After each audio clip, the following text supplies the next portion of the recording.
Hello, and welcome to another episode of the Good Hearted Podcast. I'm your host, Morgan Anderson, and today we're talking all about FOMO. So, in case you aren't familiar with this acronym, FOMO stands for fear of missing out. It's a phrase that's been thrown around for several years at this point, especially since social media platforms have grown and become such a part of individuals' daily lives. And honestly, I was relieved when I heard this phrase for the first time because it was exactly what I had been feeling for most of my life. And then I also realized other people felt this way too. Since I am a 90s baby, I did not grow up with Instagram and Facebook or even an iPhone until I was like in college. We had MySpace that our parents didn't know about. And then when we finally got on Facebook, it was not anything like it is today. So even long before I was addicted to social media, I experienced this feeling where I was just worried all the time that I wasn't doing everything I could be doing, or I would be worried about whether or not I would be invited to something or if I would be able to go somewhere. And for so long, I worried about trying to do everything all the time and being super busy. So I was already very familiar with the feeling of FOMO before I was engulfed in social media and spending lots of time on it every day, and then ended up comparing myself to the people I was seeing on social media all the time. Things only got worse for me. So, in case you're also familiar with FOMO and feeling just this desire to be included in things and then feeling down or sad or frustrated when you're not included in certain things, I just wanted to talk about this subject and maybe tell you some ways to kind of cope with your FOMO and other ways to let it empower you to do the things that you really want to do in your life. So, throughout my life, the intensity of my FOMO has been a sliding scale. When I was in elementary school, I wanted to do all of the bonus credit things, all of the science fairs and plays, and just like everything I could get involved in, I was trying to get involved in.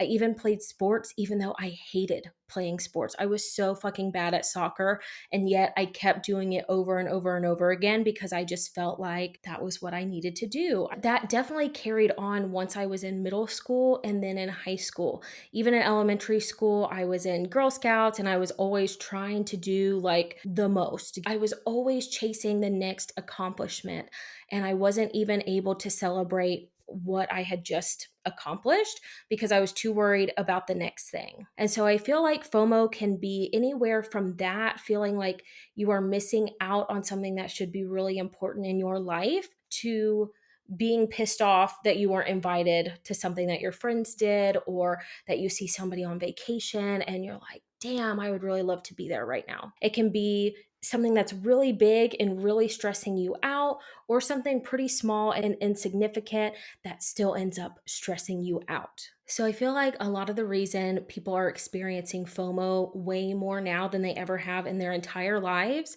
is because of social media and the highlight reels that people post. And it is just so easy to get caught up in somebody's post and then start kind of spiraling. It's hard sometimes when a friend of yours or family member or whatever posts something that they are excited about and happy with, but it makes you feel something negative, whether that is feeling bummed that you weren't included, or what I think is even worse, shitting on yourself because you're not doing that thing. And I could use an example for all kinds of different situations, but I'm sure there is something that has come to your mind since we've started talking about FOMO.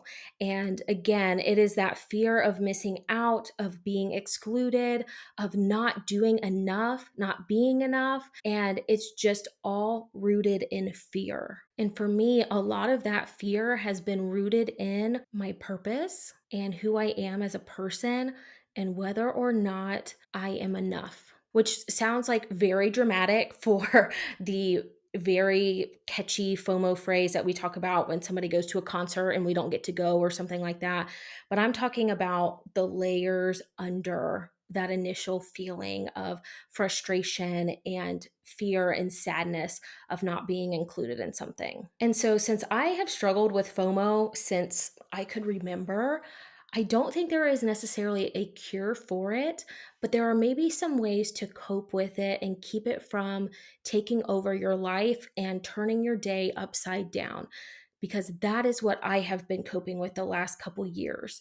Really, ever since I became a mom, I immediately started feeling lots of the more artificial FOMO, where I would see girlfriends going out for drinks late at night without me, or having friends or family go on awesome trips, and I wasn't able to go on those. All the things from that to seeing where other kids were as far as their milestones went, or what people were teaching their kids, where they were taking them, what they were doing. And especially with having the COVID pandemic right at the beginning of my motherhood journey, like that was all FOMO. And especially when I was breastfeeding Harper and up late at night with her when she couldn't sleep, it was just so easy for me to sit on Facebook or Instagram and scroll for hours all day. Like every single time I had some kind of downtime, I was looking at my phone because I saw it as a source of entertainment and me time, but it really became a really draining practice for me. Mainly because it might start out good by seeing something funny or something that I enjoyed on whatever platform, but then quickly, within just a couple posts, there would be something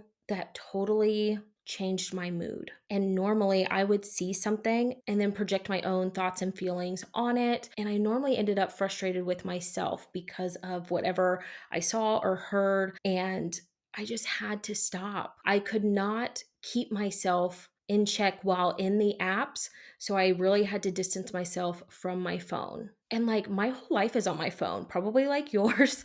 I record my podcast episodes now with my phone. I listen to podcast episodes. I read audiobooks or physical books. That's where I check my news and the weather and take pictures of my daughter and communicate with friends and family and enjoy social media or TV shows that I love. Like, honestly, I don't know what I would do if I couldn't have my phone for like a month. Like, I would really change a lot of habits and maybe I would be happier. I don't know. But since that's really just not realistic for me right now, like in the age that we live in and with family being far away, I've just had to figure out how to get my phone back to being a tool and something that is a source of joy and happiness and not something that just drains me all the time and makes me feel like shit. So again, I'm not saying that any of these methods are going to like cure your FOMO. It might temporarily cure it, but I'm hoping that they will help you cope better with your FOMO and to recognize the feelings when they're coming up and just being able to handle them a little bit differently. And so in many other episodes, I have talked about cleaning out the people that you follow on social media. That is something that I still do to this day. Just when I see something in my feed that I'm just not interested anymore, I'm just go ahead and unfollow it. Or if it's somebody that I just can't fucking stand and I need them to not be in my feed anymore. And again, that might not be anything that they are being malicious and trying to like hurt other people, but seeing their posts and their things hurt me. So if I can't control that feeling of getting hurt, I need to just make it so that I don't stumble across their content, especially when I'm in a bad headspace already. So I just think it's a really good idea to clean out who you follow, whether you block them or just unfollow them or you mute them for a little bit so that you can always come back later if you want to. But in my opinion, if there's an influencer or somebody that you really enjoy following, I think you will remember them. And, I think you'll be reconnected one day if they are just not a good fit for you to be following right now. And that's the same with people who are actually like physically in your life. You can just mute them for a little bit if you need a break, or you can just try to not watch stories if stories is what makes you uncomfortable and upset, or posts, or if it's YouTube videos, like whatever it is, try to not spend all of your time on those apps. And you might even have to delete them from your phone. I have definitely done this from time to time. I don't like to keep an eye on how much time I spend on social media because it makes me feel like shit. And honestly, I'm not going to keep myself from enjoying it if it's working as a good source of inspiration or joy or entertainment or happiness for me, because all of those things to me are good and I'm totally fine with that. But if I'm feeling pissed off and I am procrastinating and I'm down in the dumps and it like turns my day around, then I need to stay away from the social media apps. And so, probably about a year ago, I deleted my Facebook app from my phone. And then I was only able to access it like from going to my Safari browser or my laptop. And that was a huge change for me because usually I would wake up first thing in the morning and check Facebook, like before I even got out of bed.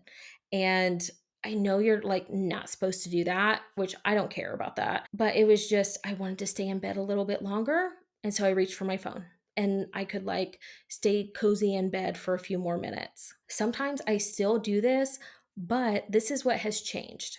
So once I took my Facebook break and like deleted the app on my phone, I, on my desktop, went through and unfollowed a bunch of people and things. It's mainly like stupid pages that I started following when I very first started my Facebook account, and just are things that like, I'm 30 now. I probably started it when I was like 16. So my interests and lifestyle has definitely changed since the beginning of my Facebook profile, I guess you could say. So I went ahead and just tried to do like a massive unfollowing thing on my desktop where I could just be like, doot, doot, doot, doot, like, I don't want to follow these people anymore. And then I also took certain people off of like my close friends feed, I guess you could say, wherever you can like put a star on some people so that you see every single one of their updates.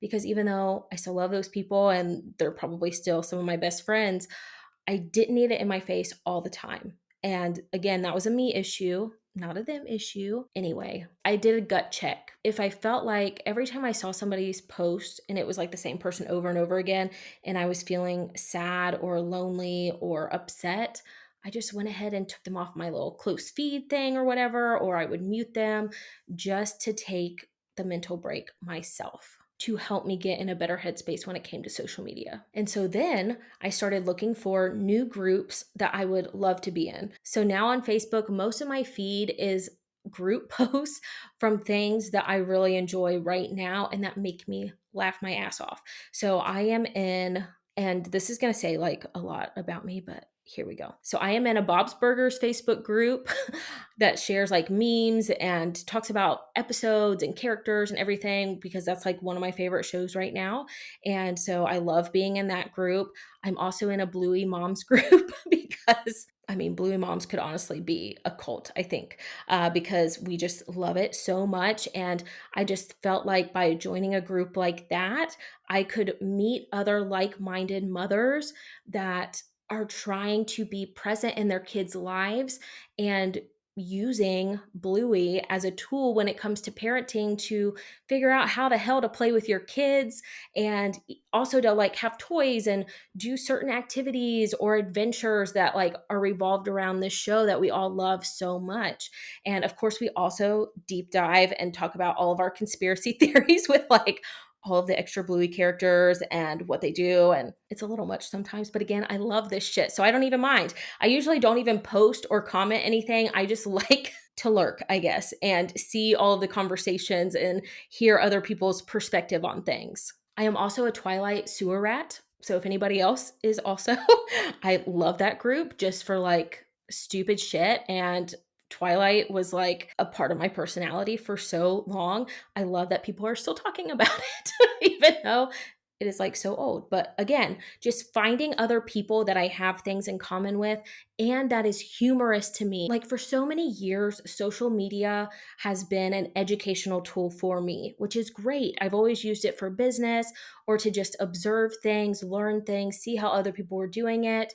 And that was just making me really depressed and upset most of the time. So I needed to turn it into a safe, fun place for me to just be entertained and relax and unwind, because that's how I wanted the platform to serve me. So for me, finding some of those niche Facebook groups has been great because it's let me connect with other people who have like really weird obsessions like I do, like the people against modern farmhouse. That group is like a fucking wreck, but it's great. And I also am part of like podcast groups and then even subgroups like my Mother Suckers group, who are all moms who listen to the Time Suck podcast.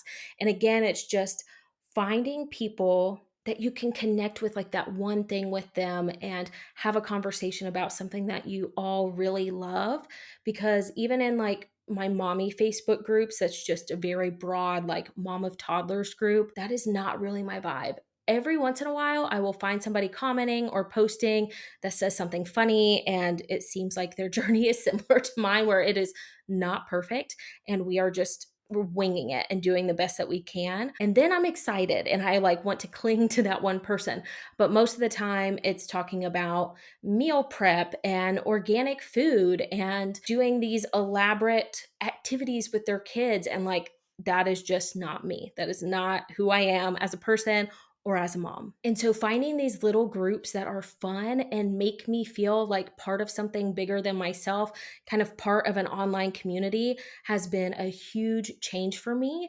And now, like I said, my feed is mostly filled with things like that instead of only seeing people that I don't want to see in my Facebook feed. I feel like that was a very long tangent, but I hope that it was helpful. And so, after you've kind of cleaned out your social media and who you follow, you could try, like I did, actually physically deleting the apps off of your phone and only allow yourself to visit the app through like a web browser or your desktop computer, or you can even just delete the app off of like your home page on your phone so that it's not the very first thing that you see and you're tempted to open it. Actually, most of my apps are like in the new library that iPhone has instead of having a bunch on my home screen. All I have on my home screen is my audiobook app and my Kindle app and my calendar with a picture of Adam Driver on it. And then at the very bottom, I have like my phone one and I don't know, internet and texting or something like that. I don't even know. I just search for literally any app that I need and then I can find it. I just literally like swipe down and search for whatever app I'm looking for, and then it pops up for me instead of spending hours like recategorizing and organizing my apps, because that is the person that I used to be. Now I just don't give a fuck. That's another thing, is just letting go of certain things and being okay with like you not doing something the same way everybody else is doing or the same way your best friend is doing.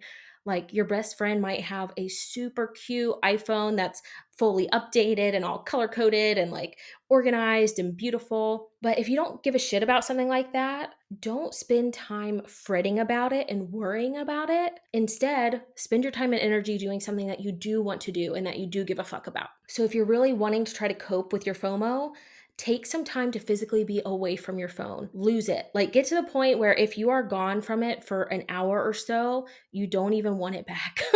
That has been great for me too, to just take breaks from my phone, or if I realize I've left it in the kitchen or the bedroom or the car or whatever, just being like, that's okay. I don't need it right now, versus dropping everything and going to get my phone. Now, of course, there are some caveats to that. Like if my daughter is not home, I'm going to have my phone ready and available to me. I have an Apple Watch that allows phone calls and texts to come through. So like if there really is an emergency, as long as my phone is close enough, I'm still going to get the notification. But I just don't have to physically have my phone right there on me all the time. Another way that I have coped with FOMO is by turning off most of my notifications. I've talked about this in the past as well, but that has been like a huge game changer for me. And I think it's just like a wild concept for most people, but it is so freeing to not have my phone go off every 5 seconds like it used to. And so I took some baby steps to doing this, because it was very hard to not be getting the notifications when I got an Instagram message or somebody liked my photo or somebody sent me a message on Facebook or something like that. And so I first started with just turning off like my pop-up notifications, and they would all go to like the lock screen thing on iPhone. I know nothing about these terms, and so I'm sorry if I'm getting them wrong. But basically, I made them only go to that spot where I had to swipe down, and then I could see all of my notifications, click on that, and go to what I needed to do. And then I got to the point where I just totally shut off notifications for Instagram and TikTok and Facebook and Messenger and Pinterest, and maybe that's it.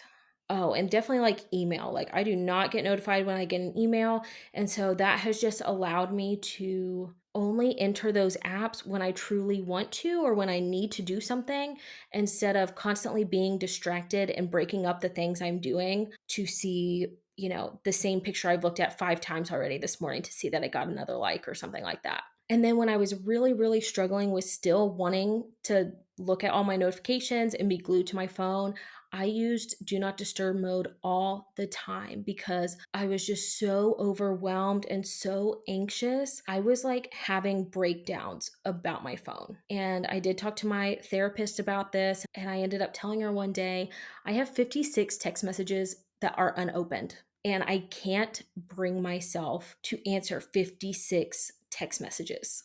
And so I guess that's kind of one of the downsides to having like do not disturb on or not having any notifications is that they can pile up like that. And then it feels so daunting to tackle that task. And so when I was talking through this with my therapist, I was like, I used to love my phone and loved connecting with people. And now it is such a burden and I don't want it to be anymore. And I feel like it controls me instead of, like it being a tool for me to use. And so as she and I, talked through some things, I realized even though I had those 56 text messages and had people trying to communicate with me, probably trying to make plans or check in on me, I still noticed the people who weren't messaging me or calling me. And so it was like my heart sank every time I got a text message and it wasn't from one of those people because those were the people I was craving in my life and the people that I wanted to talk to, but I wasn't hearing from them.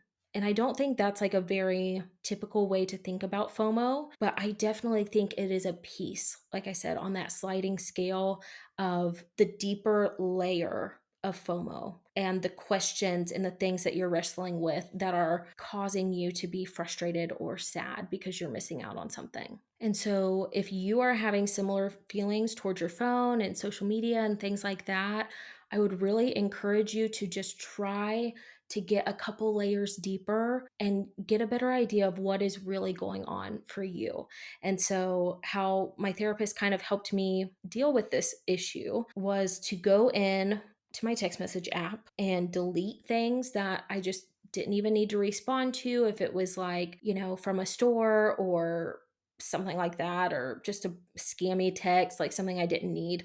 Like I could just delete all of that. And I set my phone to delete texts every 30 days. That way, if I didn't get back to a text in 30 days, it was just gone and it would drop off and I wouldn't have to see the notification for it anymore. And then it was also to just go to whatever conversation and respond to the last thing they said instead of responding to the last 10 messages I had or something like that. And normally it wasn't 10 messages, but I was really having a hard time responding to anyone about anything for several months. And so that was just something that I needed to do and to kind of set a boundary for me and stop being so hard on myself when I just didn't have the capacity to communicate with a bunch of different people about stuff that I didn't really care about, if I'm being totally frank and honest. So I think it's really important to remember that just because you have a smartphone or social media doesn't mean it is like the devil and you should totally ban it, and that if you get rid of all of that, you would no longer experience FOMO, because I don't think that's true. I think you would still experience FOMO in other ways and having conversations with people or watching the news or hearing about somebody's vacation or something like that. It's just that right now, at this time in our lives, social media is a huge medium to receive FOMO and to receive news and information constantly that ends up making us uncomfortable or upset or frustrated, and then ultimately causes us to feel that fear of missing out. And so, really, the last thing that I did to really work on my FOMO and figure out like how to cope with it and how to get around it instead of it like ruling my life was asking myself some really hard questions and sitting with those answers. And some of these questions I still don't like thinking about because I know I end up using my phone and social media as a distraction or an escape from my, reality. And I think a lot of people do that. And so sometimes I don't want to think about the hard questions when something pops up on my feed and it rubs me the wrong way. I don't want to think about it too much. I just want to be kind of pissy for the rest of the day because of it. So if you're really ready to start standing up to your FOMO and just let it be something that's normal in your life instead of something that overtakes you, maybe you can just sit and ask yourself a couple questions. Because I know for a long time, I have struggled with posting something on Instagram and watching the views or the likes, and I was equating my worth to that. And I was checking it constantly because it was like a little dopamine rush and I just needed another hit, to feel better about myself. And really deep down, some of the things that I was struggling with were these questions. And so I will just go ahead and read them out to you so you can answer them for yourself. And again, a lot of these questions I have thought about since I was in elementary school. This is not something that social media has made me think of or has convicted me of. It's something that I've been worried about my whole life. And that first question is just, will I be remembered? Will anything I do be important when I'm gone? Are the things I'm interested in weird or odd? And can I even share that piece of myself with other people and them still accept me? Which also leads to questions of, am I enough? Am I loved? Am I worthy of love? It goes so much deeper than just, why didn't my friends want to invite me to that specific thing? It boils down to feeling like you have somehow failed because you were not included in that activity or that event. And the truth is, people are busy and sometimes they just forget or they think that you wouldn't be interested in something like that. And so they genuinely were not trying to leave you out, but they didn't include you because they didn't think you would be interested in. So if you're not sharing things about yourself with people who are close to you and sharing your desires and the things that you would love to do, how are they supposed to know to include you in something like that if you've literally never talked about it? So I think the door can swing both ways. Some people are just too self-involved to really think clearly about other people and to be intentional about including them. But for the most part, I think they get caught up and excited and making their own plans. They don't think about somebody who's not like right there with them in their obsession, if that makes sense.